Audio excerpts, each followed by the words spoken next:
Let's pray.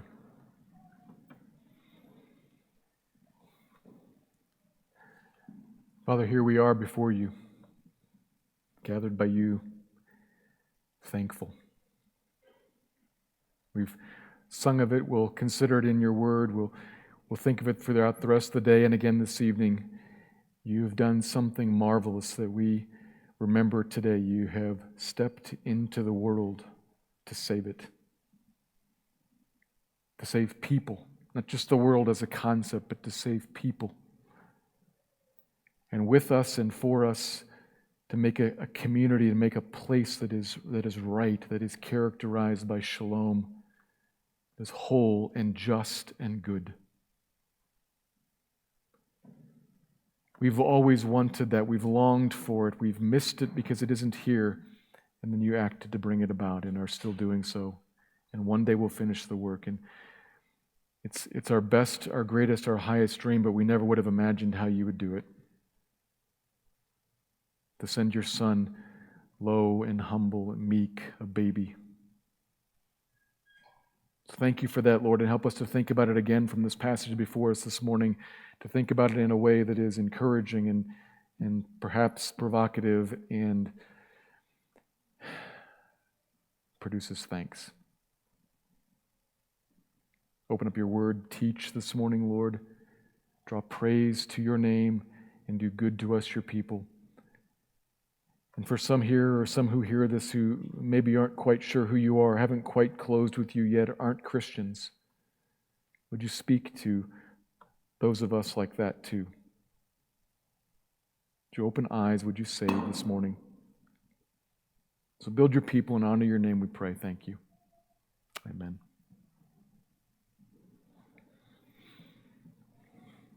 Often when we see something that's not right in the world, we want to fix it. Or find somebody who can. Awkward and erroneous things, broken and crooked things, evil situations. And the more grievous the situation is, the more quickly we want it dealt with. And the more that we see that in us, what we're seeing there is a little marker. We're all kind of like that because we all resemble God. And God's like that too. God looks at this world and sees in it a lot that is not right. More than we do, in fact, because He sees perfectly. He sees the whole picture. And thankfully, He too wants it all fixed, the inaccurate and the broken and the evil. More than us, in fact, He knows what's really wrong and how wrong is.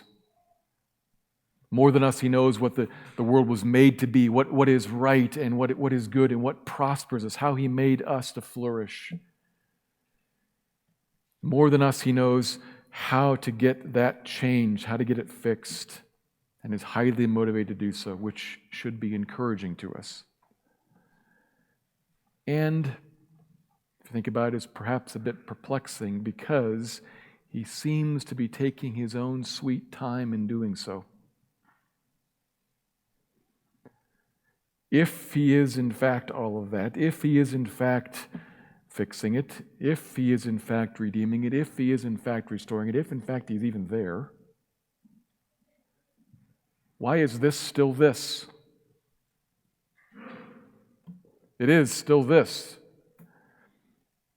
I mean, we're talking about, we're singing about, we're kind of grooving in a sweet and good and wholesome way this morning. But if you lift up your eyes and you look around anywhere, open up a newspaper, click on an internet service, look at your neighbor, the world is full of evil. Still. If God is who we say He is, and if He actually is motivated to fix these things, frankly, there's some low-hanging fruit that I might think He would address right now. But He hasn't. What gives? As we've been working our way through the Gospel of Matthew, we've seen this question raised before. Most recently, we saw it in chapter 11 by John the Baptist as he sat in prison, languishing there, looking at his own unjust execution at the hands of an evil king, and asked, "What gives?" He sent messengers to ask this very question of Jesus. I thought that you were the one come to fix everything and to right the wrongs. And there's some easy ones to see, and you haven't. So, are you? What are you up to? Was I wrong? If you are the one, why aren't you at work? I don't get it. It's a reasonable question. And the answer given to John then, and the answer given to us here today also in Matthew 12, similar answer, is that God's way of fixing things through Jesus may not be quite like how we do it. It may not be quite the timing or quite the manner or quite the way that we do it, but He is, in fact, doing it. So trust Him. That's what we're going to look at in Matthew 12 today. Not a Christmas text per se. And if you've been here in past weeks, you notice it's actually just next in Matthew. I didn't do anything clever this morning. I just took the next passage. But it raises all the same themes from Christmas. God sending His Savior into the world meekly so as to bring about the justice that we all want and need. That's what we're going to look at this morning. A Christmas text, Matthew 12. Let me read verses 15 to 21, and then we'll draw out two observations from it. It reads, Jesus, aware of this, withdrew from there, and many followed Him, and He healed them all and ordered them not to make Him known. This was to fulfill what was spoken by the prophet Isaiah. Behold, my servant whom I have chosen, my beloved with whom my soul is well pleased. I will put my spirit upon him, and he will proclaim justice to the Gentiles. He will not quarrel or cry aloud, nor will anyone hear his voice in the streets. A bruised reed he will not break, and a smoldering wick he will not quench, until he brings justice to victory. And in his name the Gentiles will hope. It's Matthew chapter 12. Two observations this morning. Here's the first. As God's chosen servant, Jesus came in sweet but surprising meekness. As God's chosen servant, Jesus came in sweet but surprising meekness. Verse 15 begins with Jesus aware of this. Well, aware of what? That's the last verse from last week's passage. The Pharisees there we saw had set a trap for Jesus. They were looking for something, just looking for anything with which they could accuse Him and therefore discredit Him. Maybe like they could trick Him into working on the Sabbath, perhaps, breaking the Sabbath law. And Jesus, knowing that, deliberately stepped directly into the center of that trap and healed a man right in front of everybody, teaching then that it is lawful to do the work of doing good on the Sabbath. And verse 14, right above, tells us the response of the Pharisees. Now, this is not all like the national leadership of Israel. This is just the local Pharisees there. They see this done right in front of them, and they do not like it. And they went out, and it says, started plotting how to destroy Him. So Jesus is there in the middle of the synagogue acting in power, and they are plotting how to destroy Him. It looks like maybe we're headed for a showdown. But Jesus, this is what He's aware of, Jesus, aware of this, withdrew from there. The language of pulling out of a hot spot. He does not stick around to fight with them, either verbally or in some sort of power contest. Not that the facts aren't on his side, not that he's not really, really good at verbal argument. Not that he doesn't have the power, in fact. We see that as he just healed a man there, and as he departs, a whole bunch of people follow him, and he heals countless people. We've seen this again and again and again. Indiscriminate compassion. Jesus just heals people. He doesn't first check their credentials to see if they're with him or not. If they have a problem, he indiscriminately heals. Doesn't say from what? From everything. And then he gives another command to them, verse 16. He healed them and ordered them not to make him known. Not to spread word everywhere about who he was and what he was doing. Why is that? I mean, people should know about this. This stuff is amazing. And of course, nobody was able to keep it all secret. People did know about him, but as far as Jesus was concerned, as far as it was up to him, he wasn't spreading word. He wasn't seeking to spread the message about himself. Well, why? Well, one very practical reason, we've seen this before, that Jesus knows that the crowds don't really know who he actually is. So if they were to go about talking, they're going to misunderstand who he is, what he's doing, why he's doing it, what words like Messiah mean. And so they're going to be spreading a whole bunch of misinformation about him and stirring up all kinds of trouble that he does not want. We've talked about that before. Surely that's applicable here. But what Matthew explicitly says is how this has something to do with the prophet Isaiah from some 600 years earlier, give or take. This withdrawing from the tense environment, from the growing confrontation with the Pharisees, this healing of people, and then, don't leave here and tell everybody about me. Matthew says that behavior, verse 17, was to fulfill what was spoken by the prophet Isaiah. And then he gives us this long, kind of loose quote. It's loose because he adds in a few things here and there to kind of clarify what the prophecy is getting at. But there's no doubt where it comes from. It's Isaiah 42, verses 1 to 4. An extremely important passage where God predicted that one day he would send to the world a special servant to do his special work. Now, anytime anybody does anything for God, God can call them and does call them a servant, but this is the servant. This is the work. A special servant. God said through Isaiah, and he had a lot to say about him in the chapters that follow, in the 40s into the Isaiah 50s. But it all begins right here in 42.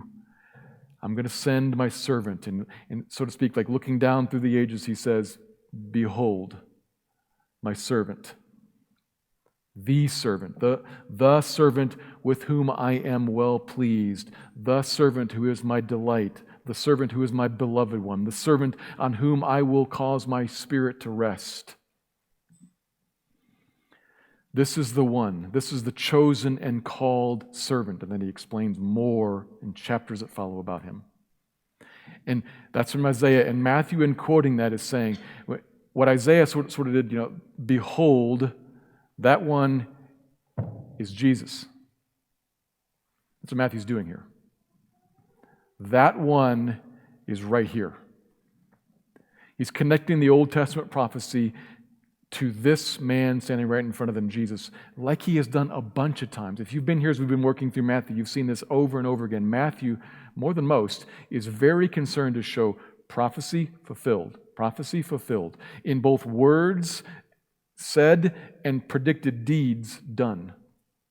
Even one that we're talking about today. He will be born in Bethlehem, and he was. Of the family of David, and he was. You can't control your lineage and your birthplace. But he was. Again and again and again, Matthew is trying to point out what God was trying to point out. This one right here, Jesus, is the servant, the one on whom all of our attention should be focused. So, if you haven't been here in the past to see that done again and again and again, even in fact using this very verse, if you recall the baptism, this very verse he actually used before when Jesus was baptized and they came out of the water. This is my beloved Son. You haven't seen that before. There's something to note here. God's trying to draw our attention. The Bible is trying to draw all of our attention onto Jesus. This one right here is the servant. So note that. However, that's not really the point. Matthew's main point in writing this here in chapter 12 is not just to do more of what he's already done a lot of, pointing out Jesus.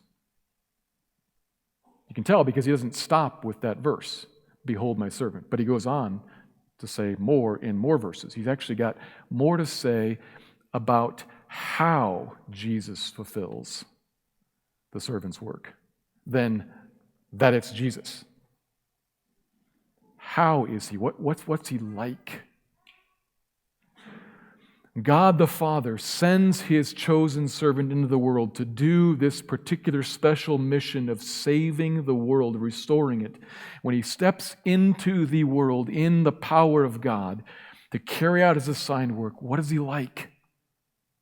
What's his dominant demeanor? How would you do it? If you were writing the script, how would you do it? How would you send God to earth in the power of the Spirit? Verse 19, he will not quarrel or cry aloud, nor will anyone hear his voice in the streets. That second phrase, no voice in the streets, does not mean like absolute silence. It's just a poetic way of restating the first line. Of course, Jesus talked in the streets, but he wasn't quarrelsome. He wasn't arguing in the streets. He's not come to duke it out in public. He's not here to debate or to bicker. He's not launching a media blitz or setting out on the campaign trail. He's not here to confront, raise a public outcry, rally the masses, start a protest movement. In fact, he's going to go out of his way to avoid all of that. All of that. There's not going to be any fighting. Not going to be any physical or verbal contesting, and any hint of that comes towards him, Jesus withdraws from.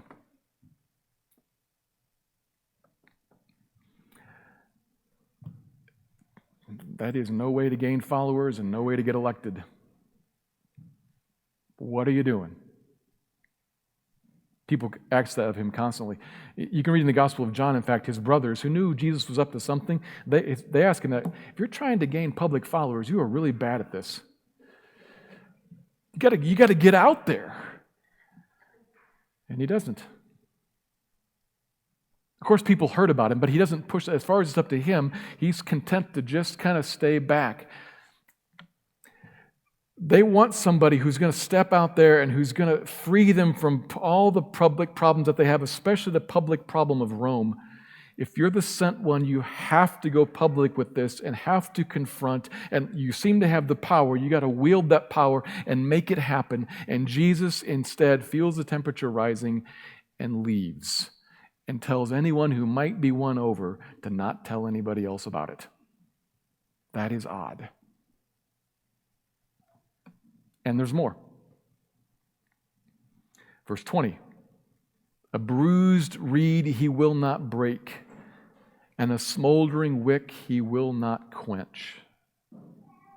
Now, a reed is, I think it's in the family of tall grasses. It's essentially a tall grass with a solid, hollow stalk. So it's stiff, it's firm, but it's really fragile. People used them for all kinds of applications, but everything they would use it for depended on it being straight, tall, and strong. So if it was cracked or bent or warped, bruised, it was worthless. All that was left would be to break it up completely so that it would fit either into the garbage or into the fire, and just go get another one. They're everywhere. Throw this one out, get another one.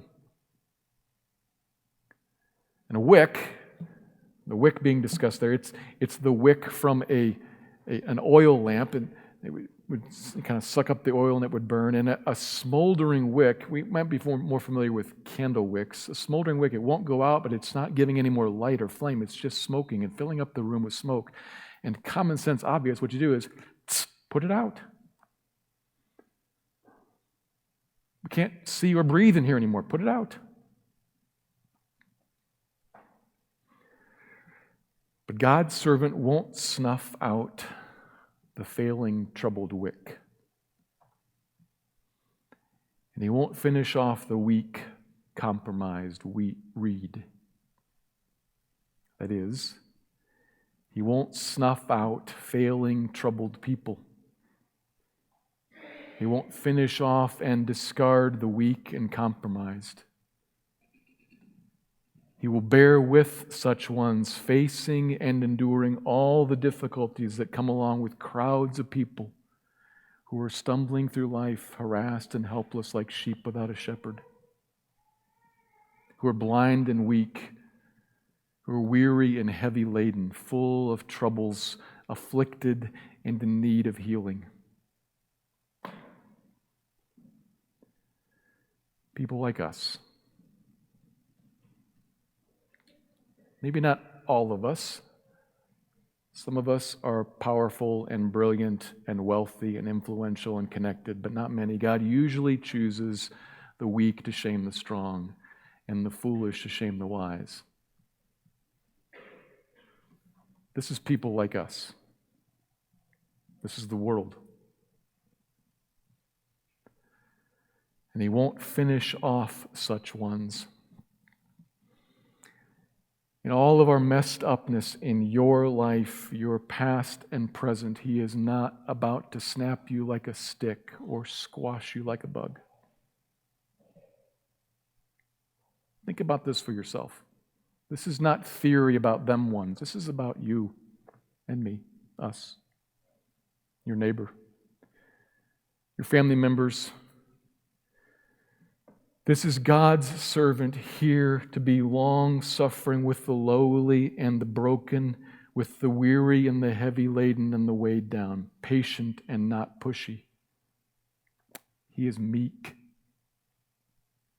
not standing upon His rights or privileges, not demanding that people worship Him as the God that He is, not demanding that they give Him all the honor and all the respect that He deserves, the deference as the creator of all things. He doesn't demand all that, He doesn't stand on that, but He lays all that down, gentle and lowly, on knees, lying on the ground, saying, "Hi, come, here, come." Which means, for you, that He is extremely approachable. You can easily engage with Him, and you will find Him kind and patient, not aghast at your brokenness or your failure or your sin or your evil. The stuff that you've never told anyone else about, the things you know you've done wrong, the things you know you are doing wrong right now.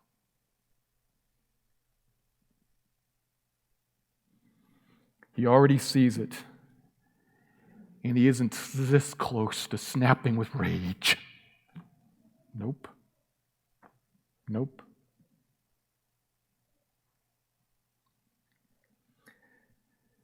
And He won't be irritated at your folly or your confusion. If you have to ask Him again, how is that? I can't. Why is that? I don't get it. He will not be exasperated for the 10th time. Nope.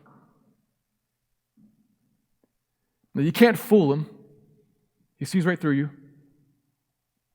He knows you better than you know you. But He's bearing with you, holding out His offer to you. If you want it, come to me. I promise you, you will find rest for your soul. You cannot find it anywhere else in the world.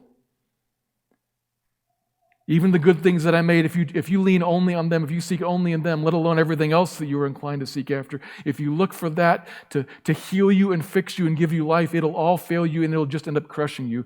I promise you, I'm the only one that has a yoke that is easy and a burden that is light. Come to me. I'm the only one who will give you rest for your soul. I promise you, you'll find me gentle and lowly in heart. That's what I am. Come.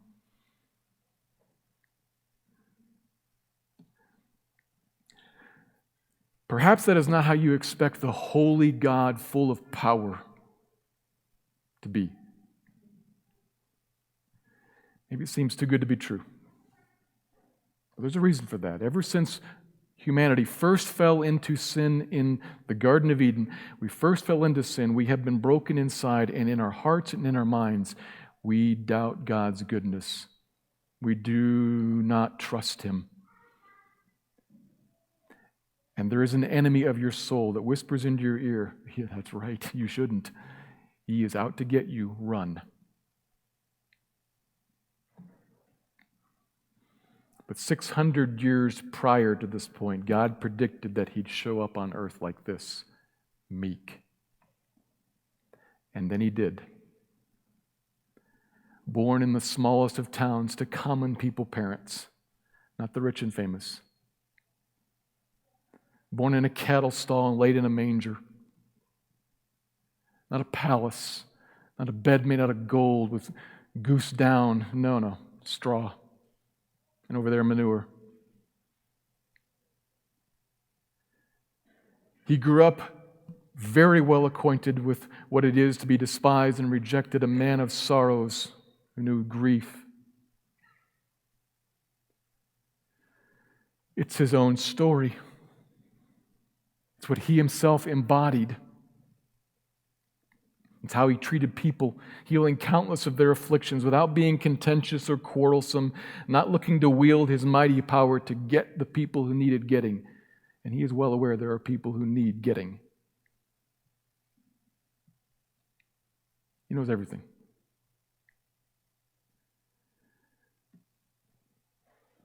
We see him here in this passage, retiring from confrontation, meek and lowly with those who are broken and hurting. We see it again and again in the Gospel of Matthew. This is the true servant of the Lord. This is the Son of God come in flesh, gentle and lowly. And he invites you to come to him. So come. And another point for us from a different angle. We should come to him, and we should also copy him. Meekness like this, quite obviously, is Christ-likeness. It's what Christ is like. It's Christ-like. And if you recall, it's the third beatitude. It's what he's making a Christian to be. This should be high on our agenda. This should be like what we think about, I want to grow to be like him. This should be right up there. Meek, humble. God opposes the proud but gives grace to the humble. That's all over the Bible. It's in the Beatitudes. It's modeled for us here. Humility like this, long-suffering, especially with people, is probably the most challenging. It's one thing to be long-suffering with traffic and with the government, but with people. This is what he's like, and this is what he calls us to be. It's what he's making us to be. This is Christ-likeness. So it's just worth asking here, is there any repentance in order? This is so sweet when you sit in it. It is beautiful. It is almost too good to be true. It's pretty surprising too. This is not what people were looking for, and it's probably not what many of us are thinking about, what we're expecting when we want God to step into the world and fix things. And because he is this way, we often are inclined to ask, is he even there? Is he doing anything? We don't have much room in our expectations for a Messiah who acts like this, who takes millennia to get it done. But he is getting it done. And that leads us to the second point. Here's the second observation.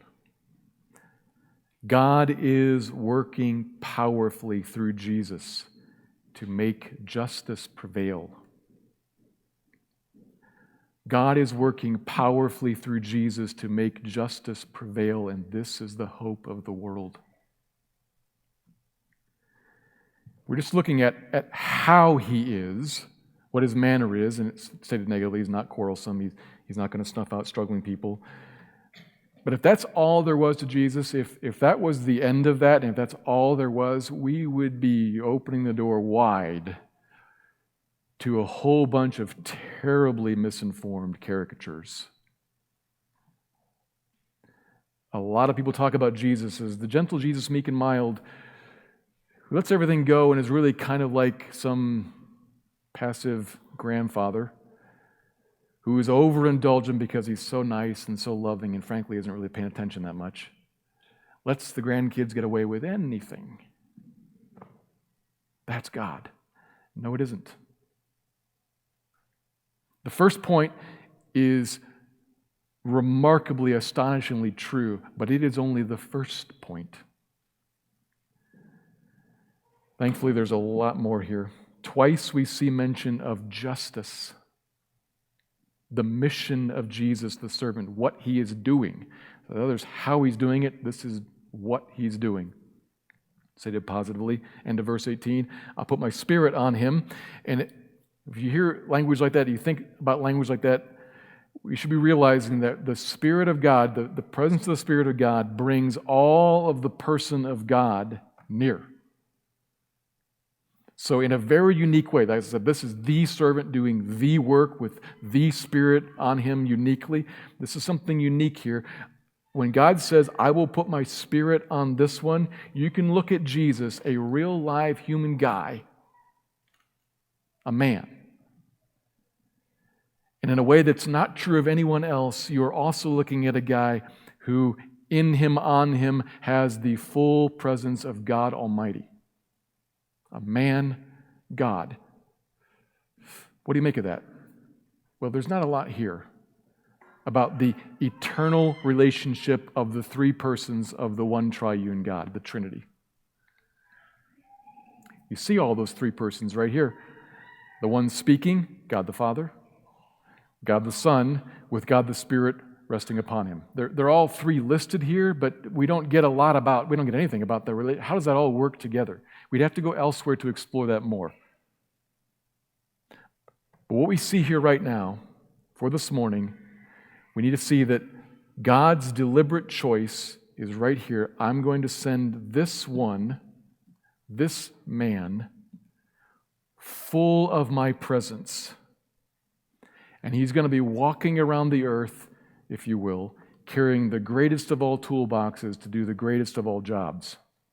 He is going to have at his right hand me. The very presence of God, all of God's divine wisdom, all divine power, all divine compassion and creativity and patience and holiness, everything that God is right there in the man Jesus, and he will proclaim justice to the Gentiles. That is, to the ends of the earth, to all people, not just to Jewish people, to everybody. And then end of verse 20, he will be this non-quarrelsome, non-antagonistic, meek, compassionate servant until he brings justice to victory. All the way until he wins. And God's justice covers all the earth as the waters cover the sea. He prevails. This is God's mission for Jesus, why the servant was sent to meekly make justice known and to make justice triumph, in fact, over all the earth. Like no one else could, like no other group of people could, like no other nation of people ever could, to make what is right. This is what justice is about. Justice is not just a verdict in a court trial. Justice is about what is right, what is correct and good according to God in his eyes. He's the judge. He's come to make what is good and right be. He's come to make a kingdom characterized by righteousness and justice, a kingdom of shalom, where everything is whole and everything is good and everything is fixed. Everything that needs to be dealt with has been dealt with. Every broken thing is fixed. Every bent thing is straightened and strengthened. Every evil thing is cast out. And all that there is good and right and pure and beautiful. Shalom. What we were made for and what we long for. The thing everybody's searching for, even if they don't have the word for it. That's what Jesus was born to bring, and it's what he did and is still doing, to make justice prevail everywhere, not just by teaching about it. Sure, he taught, of course, we've seen a lot of that. He proclaimed the truth about what justice actually is, but the reason he can afford to not fight about it in contest with the Pharisees, The reason he can afford to not push his agenda and make people agree with him is that he's not trying to bring this about, this good justice, this kingdom of shalom. He's not trying to bring it about by teaching about it, by explaining why we all should want it, and persuading us to agree and then vote for him. He's not trying to bring it about by winning some legislative battle and getting different laws enacted. He's not trying to bring it about by persuading opponents or browbeating them or putting them to the sword. He's not a politician. He's not a media social influencer. He's not a general, not a teacher. He's come to make justice prevail, born to die. He was born, he came to go to the cross. That's how Jesus powerfully brings about justice, by meekly dying on the cross. Mightily taking onto himself. Think of what this would have cost him. You can see it some in his sweating of blood in the garden. You can see it some in his anguish cry, "Why have you abandoned me?" Think about what strength it would take to take onto himself all of the injustice done by us. To take it onto himself and carry that burden up to the cross. That's might and meekness. It's a lamb who is a lion. He carries all that up to the cross, paying for it so that justice may be done and we may be justly forgiven as our sin is atoned for in him, and then justly brought back into relationship with God, the one that we'd broken and ruined. We ran from him.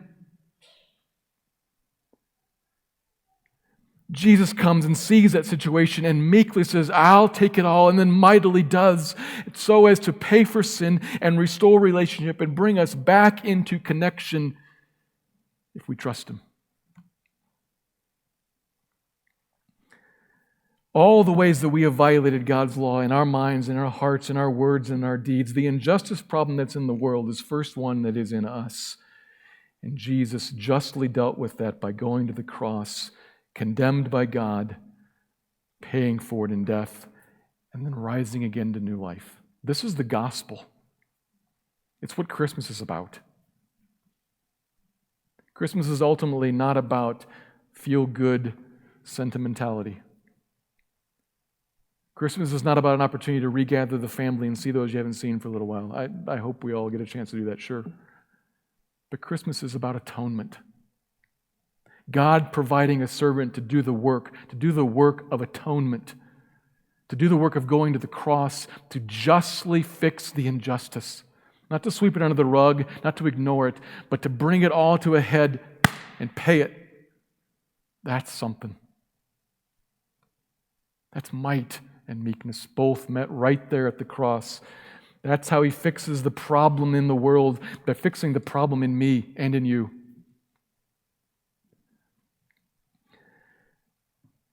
The core of his offer, come to me, is come to me as I die on the cross. Come to me as you seek an atonement that you need and can't make. You can't make part of it. All this nonsense about we do what we can do and then he does the rest. We can't do anything. How do you partially die? How do you go to hell a little bit? You can't. We're doomed. And God says, meekly, I'll take it for you. What I offer you is me. I don't offer you more wisdom. I don't offer you a new technique. The life hack of, no. I offer you the cross. Come.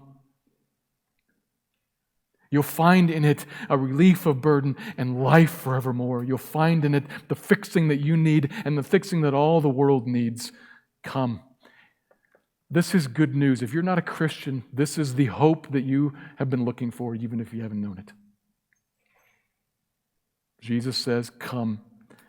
Come with open arms, open hands. No, I don't bring anything. I have nothing, but I need this help. And he will help. Come to him repentant. Lord, here's me. I hold nothing back.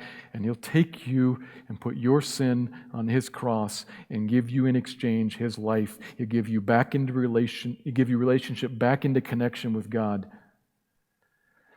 and begin the process of renewing you, of restoring you, of growing you up like a child, maturing you. That's offered to you. And I know that most of us here this morning, you've heard that, you've taken that offer already. This is good news for you too. Because what it means, in all of your abiding brokenness, and if we're honest, we're still plenty messed up. And He still won't break the broken reed and snuff out the smoldering wick.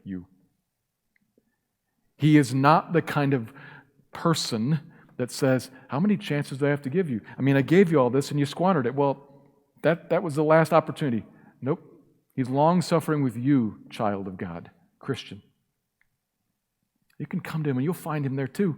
You'll find Him open-armed with you still, even amazing. Well aware of our failings. He will bear with you to grow you up, not to indulge your failings, but to mature you out of them. He's a good God. He made you for more, and He's committed to making you into more. He's working that story out in you, and as He does so in you, as He makes you a person within whom the justice of God prevails, then He will make around you a family in which the justice of God prevails, and a community, a church in which the justice of God prevails, and a city, a town, a state, a nation, a world in which the justice of God prevails. Increasingly, until He finally comes and finishes it. He came once, but He is coming again a second time, and He will finish it all dramatically. This is good news. It is the hope of the world. And that's where the passage ends. In His name, the Gentiles will hope. Why? Because it's good. His name, Him, He's good.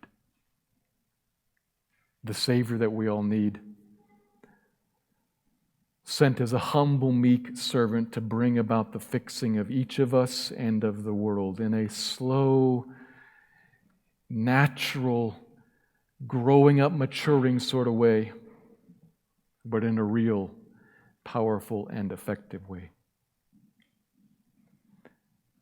He was born, and He died, and He rose, and He reigns, and He's coming. This is the hope of the world. Is it your hope this morning? Let me pray. Father, thank you. Thank you for what you did, and for what you are doing, and for what you will do. And thank you particularly this morning. Thank you for the alarming beauty of an almighty God who is meek. Thank you for the hope that provides for each of us, but not a meekness that is permissive, a meekness that is cleansing. That's what we really need. And you've given that too. Thank you. You are good. Grow in us thankfulness, grow in us trust, grow in us wonder and awe, grow in us praise, grow in us Christ-likeness. Build your church, Lord. And in us here, would you please be honored? Thank you. Amen.